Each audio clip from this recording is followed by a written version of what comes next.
Oi!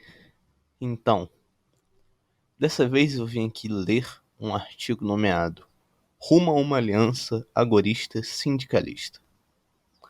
Esse artigo, ele é do dia 8 de setembro de 2016, escrito pela Logan Marie Glitterbomb. Foi traduzido ao português pelo Ian Zorkot, que é no dia 9 de junho de 2021, publicado no CAIS, o Center for Stateless Society. Então, sem mais delongas, começar a leitura aqui desse artigo. Começa com uma citação, abre aspas. Toda teoria de Conkin fala apenas dos interesses e preocupações das classes marginais, que trabalham por conta própria.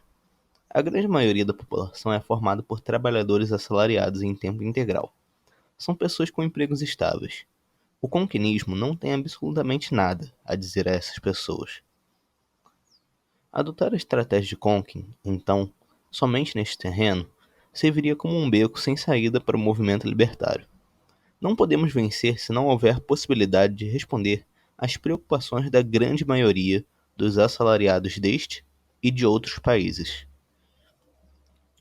No caso, citação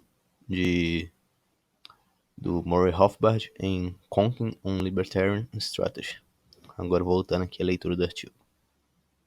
E assim vai a crítica de Murray Rothbard, a filosofia agorista, para a qual Samuel Edward Conking III deu uma boa risada antes de apontar que muitos das classes trabalhadoras já estão participando de atividades contra-econômicas, por não declarar toda a sua renda em seus formulários de impostos para pagar alguém por baixo da mesa para cortar a grama. Apesar disso, as críticas de Rothbard ainda são ecoadas por alguns, especialmente nos círculos anticapitalistas. Irônico, já que muitos nos círculos anarquistas anticapitalistas também participam da atividade contra-econômica na prática. No entanto, essas críticas têm algum fundo de verdade, o que leva alguns agoristas a se perguntar se o agorismo não precisa de alguma atualização. Afinal, o próprio Conkin acreditava que o agorismo era uma filosofia viva. O agorista e jornalista Derek Brose fala frequentemente dos conceitos de agorismo vertical e agorismo horizontal. O agorismo horizontal é o que a maioria de nós entende, tradicionalmente, como agorismo. É o uso dos mercados negro e cinza para competir com o Estado, conforme descrito no Manifesto do Novo Libertário e na Cartilha Agorista de Samuel Edward Conkin III. Exemplos disso incluem negócios não licenciados, evasão fiscal, contrabando, tráfico de drogas, acolhimento de imigrantes sem documentos, tráfico de armas, ocupação ilegal e moedas alternativas. O algoritmo vertical concentra-se no localismo e na autossuficiência, e é inspirada em livros como Community Power, de Carl Hess. Essa prática inclui a compra de produtos em mercados de produtores e fazendas comunitárias, jardinagem em telhados, uso pessoal e comunitário de energia solar e sistemas aquapônicos, compartilhamento de ferramentas e habilidades comunitárias, apropriação original, agricultura urbana, rede de proteção comunitária e escolas gratuitas. Embora nem todas as táticas verticais sejam estritamente atividades de mercado negro ou cinza, como escolas gratuitas e mercados de agricultores, elas são contra-econômicas, pois desafiam os monopólios corporativos e governamentais e fornecem alternativas de trabalho que são, em comparação, muito mais libertárias.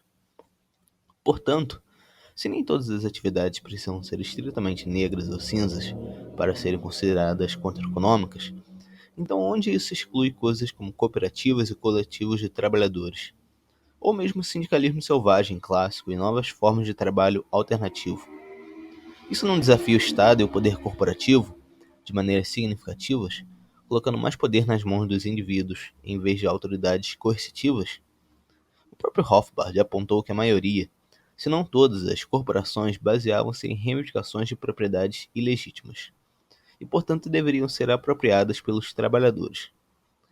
Os assalariados, pelos quais Rothbard afirmava que o algoritmo não podia fazer nada, que investiram seu tempo, trabalho e energia para administrar as operações do dia a dia, mas isso não é apenas uma forma de sindicalismo?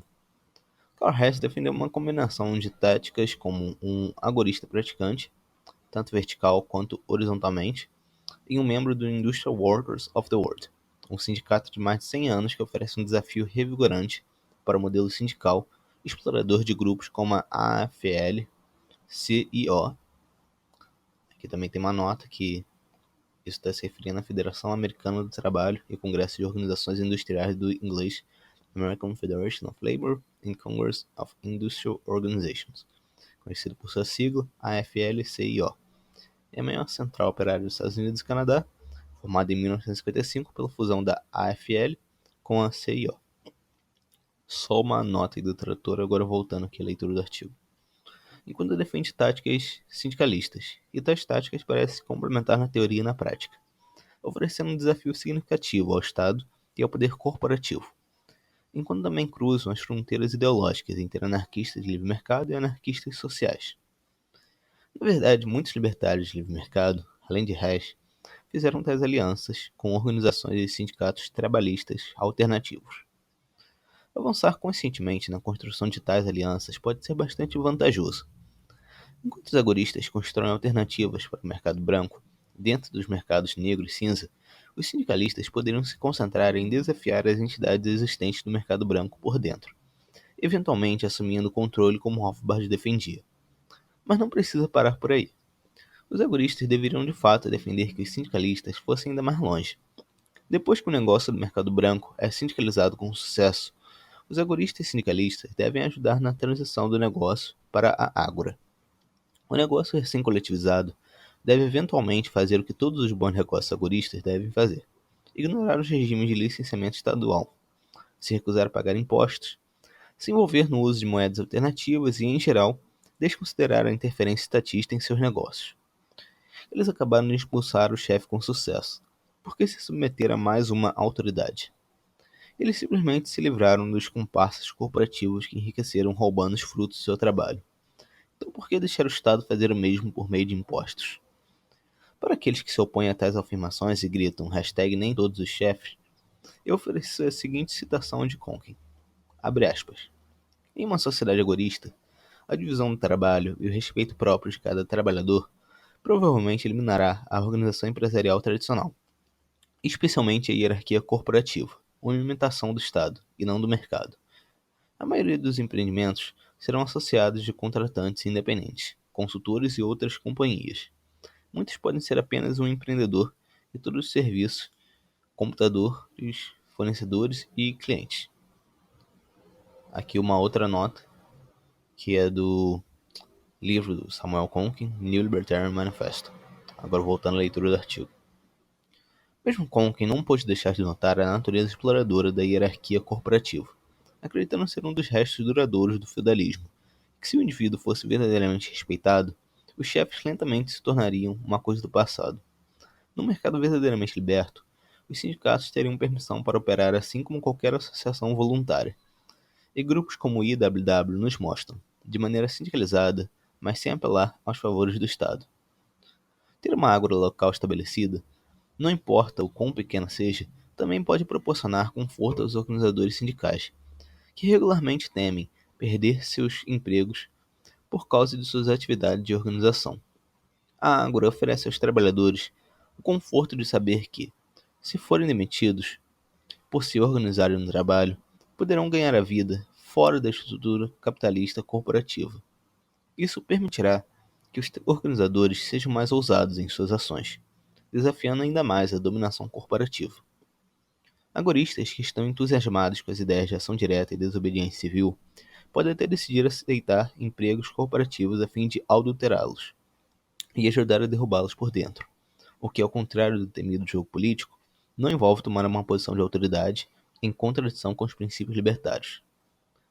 Nas palavras do falecido Samuel Edward Conkin III, abre aspas, às vezes os termos livre iniciativa e capitalismo são usados para significar livre mercado. Capitalismo significa ideologia, ismo, do capital, ou capitalistas. Antes do surgimento de Marx, o puro defensor do livre mercado, Thomas Hodgkin, já havia usado o termo capitalismo como pejorativo. Aqui tem uma nota, que na verdade Hodgkin usava a palavra capitalista de forma pejorativa. Quem provavelmente popularizou o uso pejorativo do termo capitalismo foi o também defensor do livre mercado e pai do anarquismo, Pierre-Joseph Proudhon. Agora voltando à leitura do artigo. Os capitalistas estavam tentando usar a coerção, o Estado, para restringir o mercado. O capitalismo, então, não descreve um mercado livre. mais uma forma de estatismo. Que uma outra nota, que aqui no caso é do livro do Samuel Conkin, Anagrams Primer. Voltando agora à leitura do artigo. Fecha aspas. Então por que não desafiar abertamente o capitalismo no Estado? Por que não recolher os exemplos combinados de Rothbard, Conkin e Hess para se inspirar em como tornar o algoritmo mais atraente para a grande maioria dos assalariados neste e em outros países? Por que não estender a mão e formar uma aliança agorista-sindicalista? Então é isso. Esse foi o artigo aqui da Logan Marie Glitterbomb, como falei, traduzido pelo Ian Zorkot para o site do CAIS. Espero que todos tenham gostado da leitura desse artigo aqui. E, como eu sempre digo nesse canal, até mais.